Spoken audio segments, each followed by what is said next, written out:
Hello friends, तो once again welcome back all of you in S Pharma. आप सभी कैसे हैं? आई होप कि आप सभी ठीक ही होंगे।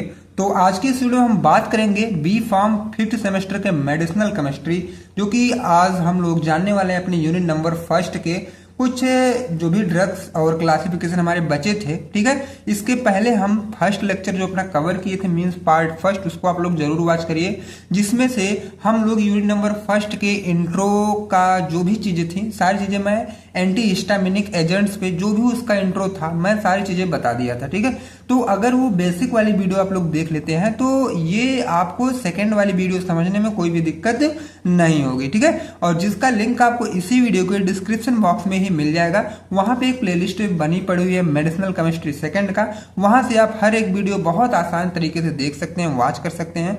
और नोट्स अगर आपको डाउनलोड करने हैं तो टेलीग्राम ग्रुप भी ज्वाइन कर सकते हैं, वहीं पे आपको विदाउट एनी चार्ज नोट्स भी मैं प्रोवाइड करता रहता हूं। ठीक है, तो सबसे पहले हम सिलेबस इंट्रो करा दिया आपको। मैं कल जो है आप सभी तक सिलेबस नहीं प्रोवाइड कर पाया था, तो आज फाइनली सिलेबस आप सभी के सामने है। ये है मेडिसिनल केमिस्ट्री सेकंड का सिलेबस, जिसमें हम लोग इसके पहले अपना देखे थे एंटी हिस्टामिनिक एजेंट्स का जो भी था, सारी चीजें इंट्रो वगैरह देखे थे हम लोग। हिस्टामिन क्या होता है, रिसेप्टर क्या होता है और उसके डिस्ट्रीब्यूशन हमारे बॉडी में क्या है, सारी चीजें हम लोगों ने देखा। आज हम बात करेंगे इसी के एंटी हिस्टामिनिक एजेंट्स के क्लासिफिकेशन, जो कि यहाँ पे दिया गया है। ठीक है, तो क्योंकि ये आपका ये इंट्रो वाला पार्ट है, और इंट्रो वाले पार्ट में जब सिलेबस के ऊपर ही मेंशन कर दिया गया है कि क्लासिफिकेशन में पढ़ना है, ड्रग की क्लासेस क्या है, इनकी स्ट्रक्चर एक्टिविटी रिलेशनशिप सारी चीजें क्या है। स्ट्रक्चर एक्टिविटी रिलेशनशिप मतलब SAR मतलब सार, जो कि आप बी फार्म फोर्थ सेम में भी पढ़ के आए हुए हैं कि सार में क्या होता है, क्लासिफिकेशन में क्या होता है। तो आज के इस वीडियो में बस वही दो चीज की डिस्कस की जाएगी। ये जो एंटी हिस्टामिनिक एजेंट थे आपके, उनके क्लासिफिकेशन की बात की जाएगी इस वीडियो में, और उनके स्ट्रक्चर एक्टिविटी रिलेशनशिप पे बात की जाएगी, मतलब सार पे उनके बात की जाएगी और क्लासिफिकेशन पे बात की जाएगी। तो ये जो क्वेश्चन है अगर देखा जाए, ये आपके एग्जाम में 10 या 7 मार्क्स का डायरेक्टली क्वेश्चन यहाँ से पुटअप होता है। तो वीडियो कितनी इंपॉर्टेंट आप सभी को पता तो हो ही गया होगा। तो चलिए वीडियो के लास्ट तक आप लोग बने रहिएगा। ठीक है, तो यहाँ पे सबसे पहले हम बहुत ही आसान तरीके से स्टार्टअप करते हैं अपने एंटी हिस्टामिन्स एजेंट की क्लासिफिकेशन से। तो देखा जाए तो सबसे पहले एंटी हिस्टामिन जो है ये दो कैटेगरी में डिवाइड होते हैं। पहला तो H1 एंटागोनिस्ट और H2 एंटागोनिस्ट, ये दो चीजें बहुत आराम से याद हो जाएंगी। H1 H2 एंटागोनिस्ट दोनों में सेम है। और फिर तीसरा उसी में ऐड कर दीजिएगा गैस्ट्रिक प्रोटॉन पंप इनहिबिटर। ठीक है, बहुत इजी लैंग्वेज में आपको बता दे रहा हूं, आप मुंह में जितना बता दे रहा हूं बस उतना आप लोग अपने माइंड में अच्छे तरीके से सेटअप कर लीजिएगा, बिल्कुल आप अच्छा नंबर गेन कर सकते हैं अपने एग्जाम में। ठीक है, तो यहाँ पे H1 एंटागोनिस्ट, H2 एंटागोनिस्ट और एक गैस्ट्रिक प्रोटॉन पंप इनहिबिटर्स होता है। ठीक है, अब तीन में ये तो हमारा मेन टाइप था। अब इसी तीन में आपके देखने को मिलेंगे अलग अलग तरीके के ड्रग्स। ठीक है, अब अलग अलग तरीकों का जो ड्रग्स है अब हम उनके बारे में जान लेते हैं। H1 एंटागोनिस्ट में फर्स्ट जनरेशन H1 एंटाहिस्टामिन और सेकंड जनरेशन H1 हिस्टामिन। ठीक है, ये फर्स्ट जनरेशन की दवा इधर है, मतलब ड्रग्स हैं, इधर सेकंड जनरेशन की हैं। अब फर्स्ट जनरेशन की जो ड्रग्स हमारी आते हैं जैसे डाइफेनहाइड्रामिन है, डाइमेनहाइड्राइनेट है, उसके बाद पायरिलामिन है, उसके बाद ट्राइपेलेनामाइन है, उसके बाद क्लोरफेनरामिन है, उसके बाद ब्रोमफेनरामिन है। ठीक है, ये सब हमारी क्या है फर्स्ट जनरेशन की। सेकंड जनरेशन की लोराटिडीन है, उसके बाद डेस्लोराटिडीन है, उसके बाद फेक्सोफेनाडीन है। अब उसके बाद H2 एंटागोनिस्ट में आपका सिमेटिडीन आता है, फेमोटिडीन आता है, रेनिटिडीन आता है, इतना हो गया। अब उसी में आपका है गैस्ट्रिक प्रोटॉन पंप इनहिबिटर, जो कि मोस्ट इंपॉर्टेंट है। कई बार एग्जाम में केवल इतने का ही सारी चीजें पूछ लेता है, जैसे ओमिप्राजोल, लैंसोप्राजोल, रेविप्राजोल, पेंटाप्राजोल। ठीक है, इसी का सबका पूछ लेगा यूज मोड ऑफ एक्शन, तो उसी को मतलब इतने में ही 7 मार्क्स आप गेन कर सकते हैं। तो कभी कभी क्वेश्चन पुटअप किया गया है। ठीक है, अब आपको आई होप की क्लासिफिकेशन क्लियर हुआ होगा। ठीक है, बहुत आसान क्लासिफिकेशन, केवल आप थोड़ा सा ध्यान लगाएंगे तो बहुत अच्छे तरीके से आप ये सारी चीजें कैच कर सकते हैं। ठीक है, अब चलिए हम लोग एंटी हिस्टामिन के क्लासिफिकेशन तो हो गए, अब हम लोग इनके सार की बात करते हैं। स्ट्रक्चर एक्टिविटी रिलेशनशिप, जैसे कि हम आपके साथ थे 4th सेम में। ठीक है, और 4th सेम में आपने जो भी लेक्चर देखे थे मोस्ट इंपोर्टेंट क्वेश्चन आंसर, उसमें हम कई मतलब ड्रग्स के स्ट्रक्चर एक्टिविटी रिलेशनशिप उसमें हम लोगों ने पढ़ा था और मैं आपको बताया भी था। तो उसमें क्या होता था, जैसे कोई भी कंपाउंड है तो उस कंपाउंड्स के क्या होते थे, उनके कोई भी ग्रुप इधर से उधर करके, मतलब कोई डी अटैच हो रहा था, कोई अटैच हो रहा है, कोई रिमूव हो रहा है, कोई आके ऐड हो रहा है ना। तो जब कोई रिमूव हो रहा है, कोई ऐड हो रहा है, तो उस कंपाउंड में कोई इफेक्ट आता था, ठीक है, और उस इफेक्ट हमारे बॉडी पे, वो इफेक्ट जो आता था वो हमारे बॉडी पे आता था, और वो कैसा हमारे बॉडी में इफेक्ट कर रहा है वही सारी चीजें हम लोग अपने सार में जानते हैं। मतलब कहने की जो समरी निकल के आ रही है, तो किसी भी कंपाउंड में से कोई भी ग्रुप जब हम इधर उधर रिमूव करते हैं तो उस ग्रुप में, उस कंपाउंड में कोई ना कोई चेंज आता है, और यही हम करते हैं अपने स्ट्रक्चर एक्टिविटी रिलेशनशिप में, सार में हम यही करते हैं। अब बेसिक स्ट्रक्चर आपको यहाँ पे एंटीहिस्टामीन का दिया गया है, क्योंकि हमको सार एंटीहिस्टामीन्स का ही पढ़ना है। तो यहाँ पे बेसिक स्ट्रक्चर मैं पहले ड्रा कर लिया हूँ, ठीक है। बेसिक स्ट्रक्चर में आपको एक सर्कल दिख रहा होगा, डॉटेड करके सर्कल, एक सर्कल, दो सर्कल, तीन सर्कल, चार सर्कल। यहाँ पे सॉरी, यहाँ सर्कल मैं नहीं बना पाया हूँ डॉट वाला, यहाँ डायरेक्ट स्क्वायर कर दिया हूँ, तो समझ जाएगा 1 2 3 4। अब इन्हीं 4 पे हमको क्या करना है, चेंजिंग करना है, एरिल ग्रुप पे, और इधर एक्स वाला ग्रुप है, और इधर इथिलीन ब्रिज है, और इधर एमीन ग्रुप है, ठीक है। इन्हीं 4 को हम क्या करेंगे, चेंजिंग करते रहेंगे, और कुछ ना कुछ जब इसमें चेंज करेंगे तो इसकी एक्टिविटी कुछ ना कुछ, जाहिर सी बात है, चेंज भी हो गई, ठीक है। तो ये बेसिक स्ट्रक्चर है। जब आपको एग्जाम में पूछता है कि स्ट्रक्चर एक्टिविटी रिलेशनशिप लिखिए एंटीहिस्टामीन की, तो सबसे पहले बेसिक स्ट्रक्चर जरूर ड्रा करिए, उसके बाद इसमें मॉडिफिकेशन आप पॉइंट वाइज पॉइंट, ठीक है, स्टेप बाय स्टेप करते रहिए, ठीक है। अब चलिए हम 4 पहले डिसाइड करते हैं, 1 2 3 4। अब इन्हीं 4 पे क्या करेंगे, अलग अलग स्ट्रक्चर बनाएंगे, अलग अलग पॉइंट पे या पोजीशन पे हम लोग चेंजिंग करते रहेंगे, देखते हैं क्या इफेक्ट इसमें आता है। अब यहाँ क्लियर वे में लिखा गया है, structurally substitution modification is possible on. अब इसके स्ट्रक्चर में जो मॉडिफिकेशन पॉसिबल हुआ है वह एरिल ग्रुप पे होना है, एक्स ग्रुप पे होना है, इथिलीन ब्रिज पे और एमीन ग्रुप पे।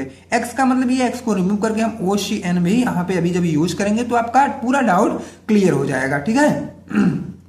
उसके बाद देखो सब्स्टिट्यूशन ऑन एरिल ग्रुप, सबसे पहले हम लोग स्टार्ट करते हैं अपने एरिल ग्रुप से। अब एरिल ग्रुप का जब हमको क्या करना होगा, सब्स्टिट्यूट करना होगा, तब देखो कौन सा इफेक्ट इस हमारे मेन कंपाउंड में पड़ने वाला है, इसकी हम बात करें तो यहाँ पे diaryl substitution is essential for activity. अब देखो डाई एरिल सब्स्टिट्यूशन जब होता है तो वही एक्टिविटी के लिए एसेंशियल होते हैं, मतलब एक्टिविटी शो करने के लिए ड्रग के एसेंशियल यही होते हैं, डाई एरिल सब्स्टिट्यूशन, ठीक है।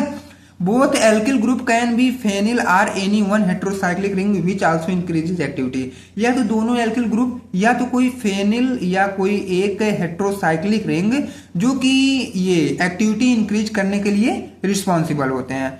अब देखो यहाँ पे एरिल में भी methyl aryl group which show activity. अब यहाँ पे एरिल है ना, मेथिल एरिल ग्रुप जो कि क्या करते हैं, एक्टिविटी दिखाने के लिए, एक्टिविटी शो करने के लिए ये भी रिस्पॉन्सिबिलिटी रखते हैं। अब यहाँ पे देखो डाइफेनहाइड्रामीन क्लियर में बना दिया गया है, ठीक है। अब substitution of ClBrOCH3 group on aryl ring increases the activity. अब देखो क्या है, एरिल रिंग पर हम या तो Cl लगाएं या तो Br लगाएं या OSH3 लगा के सब्स्टिट्यूट करें तो इस हमारा जो एंटीहिस्टामीन्स ये हैं इनकी एक्टिविटी जो है बढ़ सकती है। क्लियर यहाँ पे जो भी चीजें सब राइट की गई हैं, लिखी गई हैं, ठीक है। अब एक्स के नेचर की हम बात करते हैं। ये तो पहला इफेक्ट हम सभी को पता हो गया, एरिल ग्रुप पे कौन सा चेंजिंग कहाँ करेंगे तो क्या होगा, ठीक है। अब एक्स वाले पे देखो, it can be substituted by 3 major element. 3 major element से इसको सब्स्टिट्यूट किया जाता है। पहला हमारा नाइट्रोजन, ऑक्सीजन और कार्बन। अब if x substituted with any other elements then activity of drug is less. अगर क्या है, एक्स को हम सब्स्टिट्यूट कर रहे हैं किसी अदर एलिमेंट के साथ तो ड्रग की जो एक्टिविटी रहेगी वह कम हो जाएगी। Now they form 3 type of drug. उसके बाद ये 3 तरीके के ड्रग्स बना लेते हैं। एक ही को सब्स्टिट्यूट करने के बाद 3 तरीके की ये ड्रग बनाते हैं। अब वहां पे हम लोग देखेंगे कि ये 3 तरीके की ड्रग्स हमारी कौन कौन सी होती हैं। अब देखो when x equal to n, अगर x को हटाकर हम लोग नाइट्रोजन उसके प्लेस पे सब्स्टिट्यूट कर रहे हैं तो क्या बनेगा। यहाँ पे क्लियर आ गया कि यहाँ पे जब हम नाइट्रोजन रखें तो हमारा इथिलीन डायमीन डेरिवेटिव बना। अब x की जगह पे जब हम ऑक्सीजन रखें तो यहाँ पे हमारा क्या बन रहा है, यहाँ पे हमारा बना अमीनो एल्किल ईथर एनालॉग बना। उसके बाद x की जगह पे हम लोगों ने कार्बन रखा तो वहां पे क्या हुआ, ये मोनो अमीनो प्रोपिल एनालॉग बना, ठीक है। तो ये हमारे होते हैं स्ट्रक्चर एक्टिविटी रिलेशनशिप, और x की जगह पे हम लोग रिप्लेस किए अदर एलिमेंट्स को, ठीक है। अब उनमें क्या चेंजिंग है ये आप सभी को पता हो गया। अब सब्स्टिट्यूशन ऑन एथिलीन चेन। अब इथिलीन चेन में जब हम उस इथिलीन चेन को सब्स्टिट्यूट करेंगे तो क्या चेंजिंग होने वाली यहाँ पे उसको देखते हैं हम लोग। Most of the antihistamines have ethylene chain and which is essential for activity. ज्यादातर एंटी हिस्टामिन में एथिलीन चेन होती है जो कि एक्टिविटी के लिए इसेंशियल होती है। Branching of these ethylene chain can decrease the activity, और वही एथिलीन चेन जब ब्रांचिंग में होते हैं तो एंटी हिस्टामिन की एक्टिविटी को ये डिक्रीज कर देते हैं। But promethazine is an exceptional case, लेकिन प्रोमेथाजीन में ऐसा नहीं होता, ये एक एक्सेप्शनल केस माना जाता है। ओके, एंड अब हम बात करेंगे अमीन ग्रुप का। ये अमीन ग्रुप क्या होता है? Third degree amine group is essential for activity. Third degree के जो अमीन ग्रुप होते हैं वो एक्टिविटी के लिए इसेंशियल होते हैं। The tertiary amine may be a part of heterocyclic ring which increases the activity. ये जो टर्सरी अमीन है, थर्ड डिग्री का अमीन है, ये क्या है? एक हेटेरोसाइक्लिक रिंग का एक पार्ट है जो कि एक्टिविटी को बढ़ाने के लिए हेल्प करता है, एंटी हिस्टामिन की एक्टिविटी को बढ़ाने के लिए ये हेल्प करता है। तो आई होप इतना जो भी डाउट्स था आप सभी का क्लियर हुआ। अगर कोई भी डाउट्स रहता है तो कमेंट सेक्शन में ऑलरेडी आप सभी के लिए ओपन किया हूं, आप लोग कमेंट करके पूछ सकते हैं, ठीक है। और बाकी हम नेक्स्ट जब लेक्चर में मिलेंगे आपसे तो H1 एंटागोनिस्ट को पूरा अच्छी तरीके से हम लोग खत्म कर लेंगे, क्योंकि अब वीडियो लंबी हो जाएगी तो कोई उसे मतलब नहीं होगा, क्योंकि छोटी वीडियो रहेगी, आप लोग अच्छे से कंसंट्रेट माइंड से पढ़ भी लेंगे अच्छे तरीके से। बाकी अब जब हम मिलेंगे H1 एंटागोनिस्ट के साथ, अब इसमें हमारा तमाम ड्रग्स होते हैं, कुछ स्टार रिस्क वाले ड्रग्स हैं जो कि मोस्ट इंपॉर्टेंट है, कई बार आपके एग्जाम में पूछे गए हैं। तो नेक्स्ट लेक्चर बस वही आने वाला है, H1 एंटागोनिस्ट के बारे में पूरा नॉलेज आपको दिया जाएगा। तो नेक्स्ट लेक्चर आप लोग स्किप ना करिएगा। अगर वीडियो पर पहली बार है तो वीडियो को लाइक और चैनल को सब्सक्राइब जरूर करें, ताकि ये नेक्स्ट वीडियो सबसे पहले आप तक पहुंचे। और नोट्स डाउनलोड करने के लिए आप लोग वहां पे टेलीग्राम ग्रुप को ज्वाइन करें, जिसका लिंक आपको इसी वीडियो के डिस्क्रिप्शन बॉक्स में ही दिया गया है, ठीक फ्रेंड्स। और व्हाट्सएप ग्रुप भी ज्वाइन कर लें। और बाकी हम मिलते हैं नेक्स्ट वीडियो में। बाकी ये H1 एंटागोनिस्ट के साथ हमारा जो भी ड्रग्स है हम उसी के साथ अब मिलते हैं, ठीक है। तो thank you, bye bye, take care, मिलते हैं नेक्स्ट वीडियो में।